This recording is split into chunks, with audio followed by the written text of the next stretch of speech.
On June 7th, the U.S. troops will be in Afghanistan for 104 months, more than 8.5 years. The longest U.S. war, surpassing Vietnam. It is the longest war in American history, and it is a war for which there is no end in sight. I think of this war as Vietnamistan. It's essentially the same sort of war from our point of view, fighting people who are mainly motivated by the determination to expel foreign invaders from their country.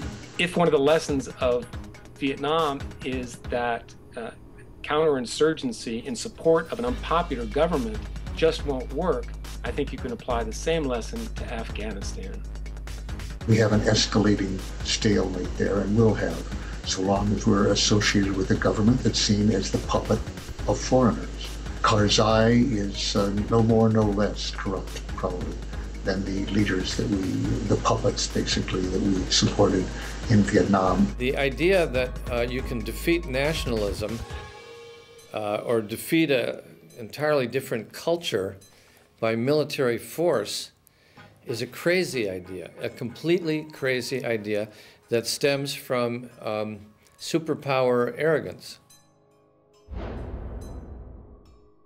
I don't see any end in sight, actually, with the course that President Obama has launched us on. He has not promised or pledged exactly how many he promises to take out or leave behind, so it's very ambiguous. In fact, I wouldn't be surprised if we're in this region for the foreseeable future, and by that I mean the next 10, 15 years. In the Vietnam War as now, it seems to be extremely difficult for presidents to admit that policy is failing and we have to chart a fundamentally different course.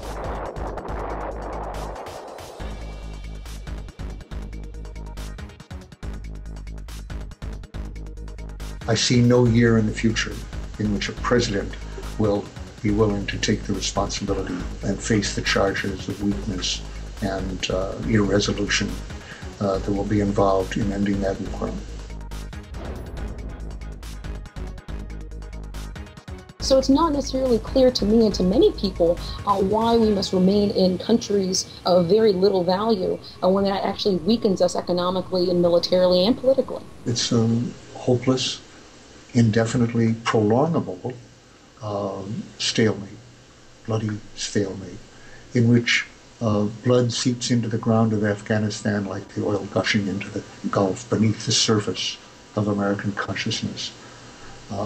Can go on indefinitely until and finally Congress does what it did in Vietnam, which was the only way that war could be ended, and that was, pressed by popular desire to see the war over and the gushing of money and lives ended, Congress cut off the well, cut off the gusher of money. Year after year in Vietnam, each American president concluded, this is a bad year for me to lose in Vietnam, and it was never a good year.